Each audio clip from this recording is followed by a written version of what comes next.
Alison, it's amazing to see you again. How are you? I'm really well. It's been ages. How are you doing? I'm really good, thank you. I'm loving the hair. The hair's amazing. Thank you very much. So, we're here to talk about not only your tour, but all the other things that you're up to this year. So, tell me, first of all, tell me about the tour, It's almost our busiest year. I think we're shy by about 2 gigs for our busiest year to date. I think which we're is knocking near, fantastic. yeah, near to 50 gigs this year. Again, up and down the country, celebrating the back catalogue of the Beautiful South. Log of the Beautiful South. Yeah, it's going to, which is good by me. Oh, fantastic. We came to see you at one of the smaller gigs, didn't we, in Derby, I think it was. And it was just the most amazing atmosphere. So many, awesome songs and everybody singing along and, having a fantastic time. Do you love these smaller venues? Very much so. And I always joke with the audience that we're only as good as our audience. And there's a few expletives that come out of my mouth. Then I'm saying we were very good, i.e. that the audience have always been so responsive and energetic. And yeah, it certainly helps when it's so small that you can see everybody's reactions because they're so close to you, rather than being at a festival where you're 40 feet away from the front row. Yeah, it's a really lovely atmosphere, some of these venues. Now, you've had a few problems recently, haven't you? Tell me about your voice. It obviously seems to have come back okay. Yeah, it will be the 5th of May last year. I lost my voice for 5 months, and I think everybody knows someone who's been struck down with this chronic flu this year. It's absolute killer of a flu. We've had plenty of friends I know get pneumonia and stuff. But for me, it manifested itself as a paralysis of the vocal folds, which meant I could visualize a note and I could go to hit it, and 10% of the time I might hit the note, but the rest of the time my muscles around my vocal cords would just spasm and go off. I'd go yodeling into the distance. Excuse me. And it was really debilitating, and of course made me very sad. It was like losing a superpower, not having any capacity to make a single note for 5 months and being told not to talk when you've got kids and a dog. It can be quite a challenge in itself. But following on from many physio appointments, many endoscopies, and vocal training, I think I'm about 97% there yet now. There's a few areas that I still want to work hard on, but yeah, it's so nice to be able to open my mouth and know what I'm going to get now when I start to sing. Now, you talk about touring, you talk about doing festivals. There's nine of you, aren't there, in the band? Two women, you and Sue, and seven guys. What's it like hanging out with seven guys? We're all in this wonderful moment of appreciating what you've got, and I think that only comes with time and age. And everybody, there was some really heavy drinking days early on. In 2 years' time, we would have been together 18 years, and that's if in 2 years' time we're still going strong. That's as long as the Beautiful South existed. So that's quite an achievement on our part. And yeah, it's really nice, and there doesn't feel like there's any tension or dramas going on. Everybody knows what they're going to get each night, performance-wise. So. Yeah, it's quite sickly backstage. Everybody's like, love you, messaging each other at the end of the weekend saying how wonderful and lucky we are to be doing what we're doing. But Ali, who makes the decision about where you're going to go for dinner? There's nine of you going, oh, I want to go pizza, I want Italian, I want Chinese. I'd like to say it's a regular occurrence, but it's not, because obviously we're sound checking up to an hour and a half before the gig, which puts me and Gaz out of the running for any kind of food, because you don't want to be belching on stage because you've got a full stomach.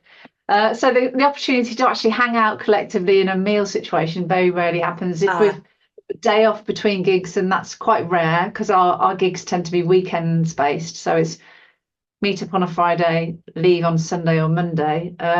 So our main chance to catch up is in the pub afterwards, which is really nice. And again, a lot of these gigs at the moment, to keep the costs down, we might drive backwards and forwards from home to the next gig.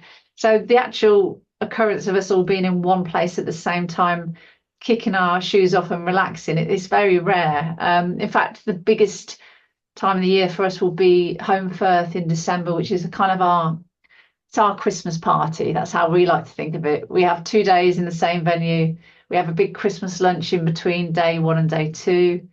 There's no sound check because obviously we've already sound checked for the Yeah. night before.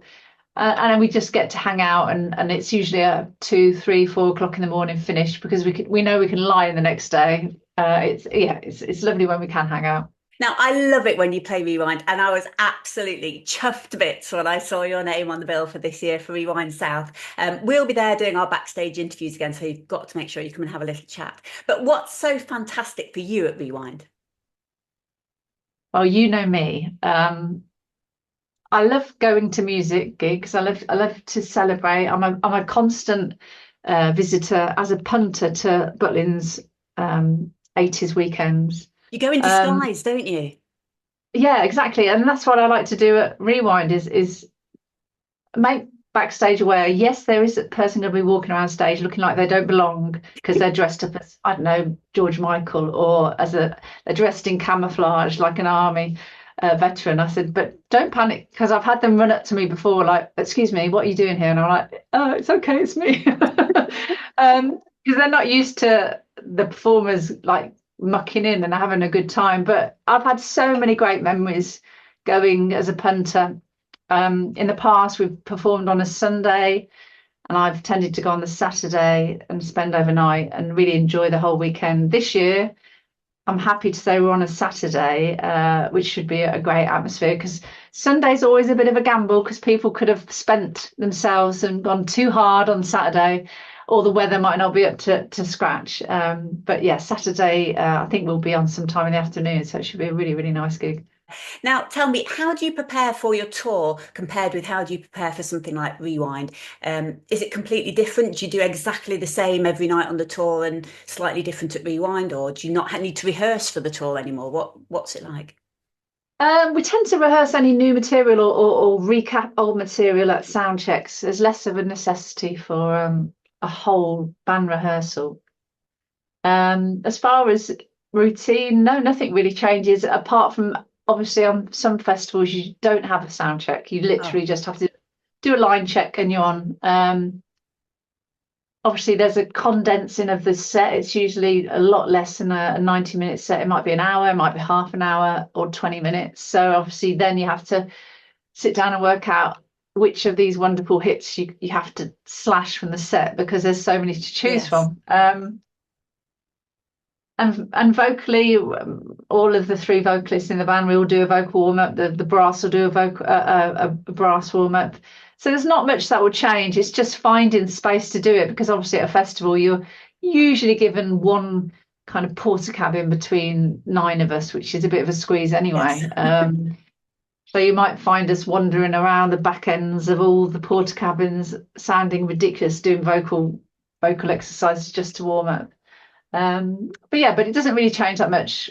I'd say it's pretty same for me, both on tour and at festivals. So really busy year for this year, 2025. Sell it to us, Sally. Why should we come and see the South playing up and down the UK this year?